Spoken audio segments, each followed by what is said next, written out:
fut un temps où la plus grande décision de ta journée, c'était simplement de savoir s'il fallait glisser le bonbon orange ou le violet. T'en souviens sûrement, comme 270 millions de personnes, tu as connu Candy Crush. Ce jeu coloré, sucré, inoffensif en apparence, qui ne te demande rien sinon de revenir. Encore et encore. On croyait à une perte de temps, mais en y regardant de plus près, on y a aussi laissé un peu d'attention, un peu de patience, et sans s'en rendre compte, beaucoup de recul. Parce que derrière cette mécanique si simple, si répétitive, on a fini par prendre une habitude, celle de cliquer sans réfléchir. Et aujourd'hui, les bonbons ont changé de forme. Ça s'appelle Tesla, Apple, Amazon, Total, et le nom du jeu a changé aussi. Le mécanisme, lui, n'a pas bougé d'un pixel. Et pour preuve, un soir j'ai craqué, j'étais allongé, les yeux mi-clos, une main posée sur l'écran, j'ai glissé, j'ai cliqué, une action de Tesla a été achetée. Pendant quelques secondes, je me suis senti investisseur, important, voire même puissant, comme si j'avais ouvert une fenêtre directe sur Wall Street. Mais la vérité, c'est que je venais juste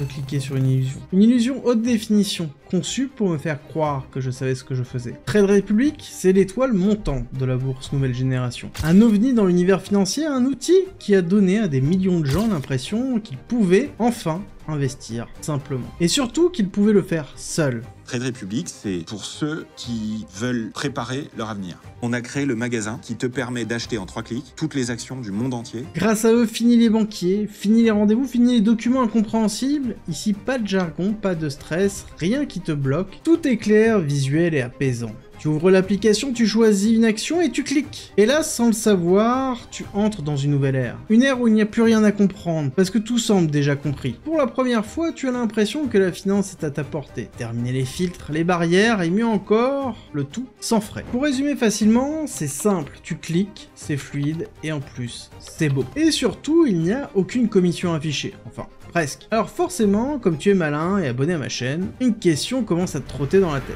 Mais comment ils gagnent de l'argent au juste? L'enjeu principal, c'est de permettre aux gens d'investir. Et là tu commences à creuser un peu, tu fouilles sur Reddit, Twitter, les forums spécialisés, et tu verras 2 mots revenir comme un refrain. PFOF et spread. Ah oui, peut-être ça ne vous parle pas, mais croyez-moi, ces 2 mots-là, tu ne les oublieras pas. Et je peux t'assurer que ce n'est que le début de ce qui se passe réellement derrière. PFOF, ça veut dire Payment for Order Flow. Et c'est là que les choses deviennent intéressantes, parce que quand tu passes un ordre sur Trade Republic, tu ne choisis pas la bourse, tu ne compares pas les prix, et l'application ne le fait pas non plus pour toi. Ton ordre est automatiquement envoyé à un seul et unique partenaire. Lang & Schwartz Exchange. Tu ne connais peut-être pas, et c'est normal. C'est ni Euronext, ni Xetra, ni BATS, c'est une petite place de marché allemande, rattachée à la bourse d'Hambourg. Mais surtout, c'est le seul canal utilisé par Trade Republic. Alors pourquoi? Parce que ce n'est pas toi qui paye Trade Republic, c'est Lang & Schwartz. À chaque ordre que tu passes, il reverse une petite rémunération, et c'est là que tout s'éclaire. Trade Republic n'est pas payé pour optimiser ton exécution, ni pour faire en sorte que tu sois capable d'investir dans les bonnes conditions, il est payé pour t'envoyer là où ça lui rapporte.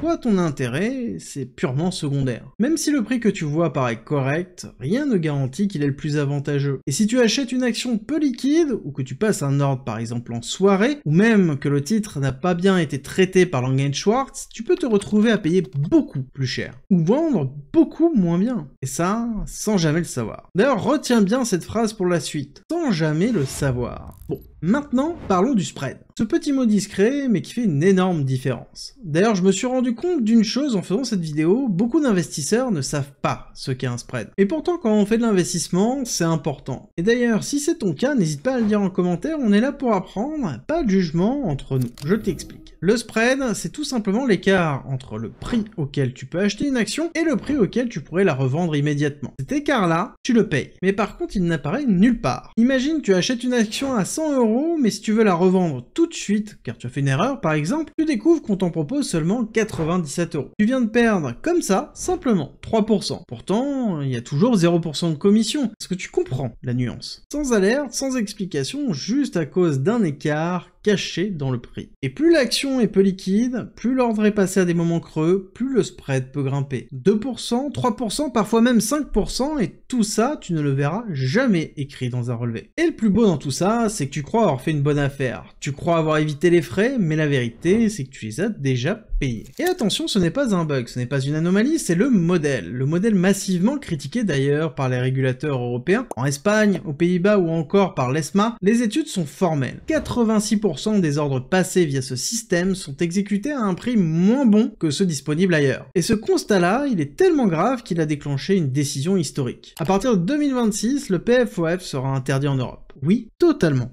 interdit. Parce que ce modèle, malgré sa promesse, n'avantage pas les utilisateurs. Il les séduit, les attire, les simplifie, mais ne les protège pas. Et pourtant, ce n'est même pas ça le vrai problème. Parce que ce qui arrive maintenant, c'est ce que personne ne t'a vraiment dit. Et les gens n'en parlent pas, que ce soit sur Reddit, sur Twitter, et tu vas comprendre que le vrai piège ne se voit ni dans les frais, ni dans le spread, ni dans les commissions. Le vrai piège, c'est qu'on t'a fait croire que tu savais ce que tu faisais. C'est hyper simple, c'est vraiment hyper simple. Et c'est là, exactement là, que tout bascule. Tu te dis peut-être, ok, le PFOF, les spreads invisibles, bon, c'est pas très net, mais bon, 2 ou 3%, est-ce que c'est si grave que ça au fond? Et c'est là que tout change. Parce que ce que je vais te dire maintenant, c'est le moment où tu réalises que le danger n'est même pas là où tu le cherchais. Le vrai problème, ce n'est pas ce que tu paies, ce n'est pas ce que tu vois ou ce qu'on ne t'a pas dit. Le vrai problème, c'est que tu ne sais même plus vraiment ce que tu fais. Tu penses investir, tu penses être dans une démarche sérieuse, et ça part d'une très bonne intention. Mais ce que tu fais, ce n'est pas de la finance, ce n'est pas de l'investissement. C'est un geste, c'est un réflexe, c'est un design, et c'est ça qui est le plus pernicieux. Parce que tu n'as plus besoin de comprendre, tu n'as plus besoin de comparer, tu n'as même plus besoin de penser. Tout est fait pour que tu réagisses comme sur un jeu mobile, et au bout d'un moment, tu ne fais même plus la différence. Mais n'oublie jamais que l'argent que tu investis n'est pas un jeu. Ce n'est pas un chiffre vert qui s'allume, ce n'est pas une ligne qui monte et qui descend, parce que derrière tout ça, c'est peut-être ce que tes parents ont mis 20 ans à économiser, sou pour sou, en se privant parfois eux-mêmes, pour te mettre bien plus tard. C'est peut-être l'argent d'un héritage, un symbole de confiance, de transmission, de responsabilité, ou peut-être même c'est ton argent à toi. C'est ce que tu as mis de côté après des mois de travail et de sacrifice, peut-être même des risques que tu as pris, des choix que tu as dû faire quand tu n'étais pas sûr de toi. Et ce capital-là, qu'il vienne de la chance, de ta famille ou de ton propre parcours, il mérite plus que ça. Il mérite mieux qu'un bouton arrondi, mieux qu'une animation colorée, mieux qu'un cadre de bienvenue, il mérite de l'attention, de la réflexion et surtout de la conscience. Mais aujourd'hui, on t'a glissé tout ça dans une interface qui te fait oublier pourquoi tu es là. Tu ne lis plus, tu n'analyses plus, en tout cas, t'as l'impression de le faire mais tu ne le fais plus vraiment, tu ne t'interroges plus, tu scrolles, tu swipes, tu achètes et tu recommences. Et si tu penses que j'exagère, regarde juste un instant ce qui t'entoure. On a transformé la majorité des expériences importantes de notre vie en jeu. Tu ouvres ton GPS et tu te rends compte que tu peux gagner des points lorsque tu te déplaces d'un point A à un point B. Et encore mieux si tu commences à te connecter, à partager, à communiquer avec les autres conducteurs. Mais dans ce jeu-là, la fin de partie, c'est juste se tromper de route ou de sortie. Pareil, tu ouvres une application de rencontre, tu t'amuses à swiper droite-gauche, comme si tu choisissais un Pokémon, et tout d'un coup un match déclenche une vibration et un petit feu d'artifice, et ton écran te dit que tu viens de gagner une collection. Mais est-ce que c'est vraiment un jeu? Ou est-ce que c'était ton besoin d'aimer, ou d'être aimé, ou encore d'exister? Et ce ressort psychologique, il a été mis partout.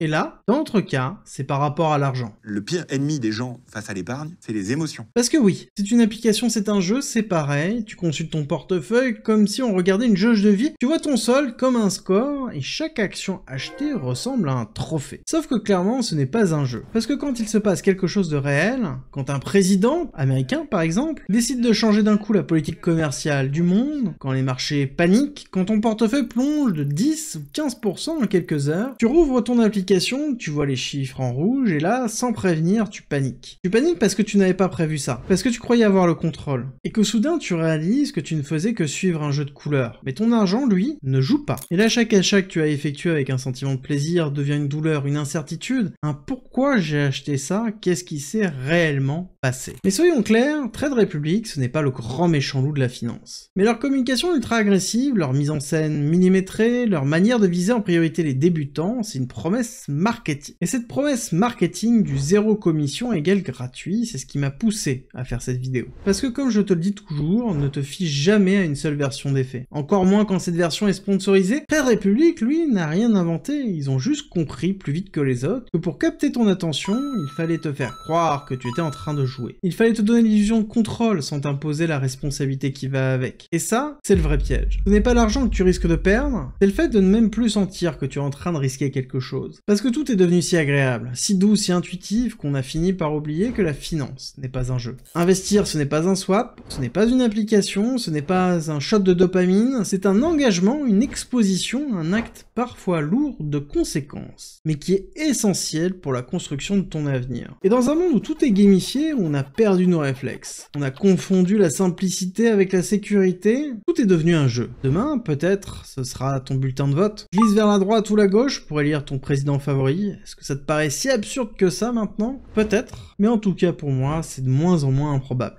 Alors oui, Trade Republic a simplifié la finance, mais ce miroir qui nous tend, ce n'est pas un miroir de liberté. C'est le reflet de notre impatience, de notre besoin de tout faire vite, souvent, sans effort et surtout sans friction. Et on pourrait se demander si le vrai luxe aujourd'hui, ce n'est pas d'investir mieux, mais plutôt d'investir moins. De ne pas cliquer tout de suite, de ne pas céder à la facilité et surtout de prendre une respiration. Et de se rappeler qu'avant d'être une application, avant d'être une action, avant d'être une ligne verte ou rouge sur ton écran, ton argent c'est ton histoire. Passé, présente et futur, et ton histoire mérite mieux qu'un simple swipe. Le vrai luxe aujourd'hui, c'est d'arrêter de jouer juste un instant. C'était Thibaut, merci d'avoir regardé cette vidéo jusqu'au bout. Si elle t'a pris quelque chose, si elle t'a poussé à réfléchir ou simplement si tu veux soutenir un contenu qui prend le temps d'aller plus loin, n'hésite pas à t'abonner, à commenter ou encore à partager. Parce que l'avenir ne se subit pas, il se comprend et il se construit ensemble.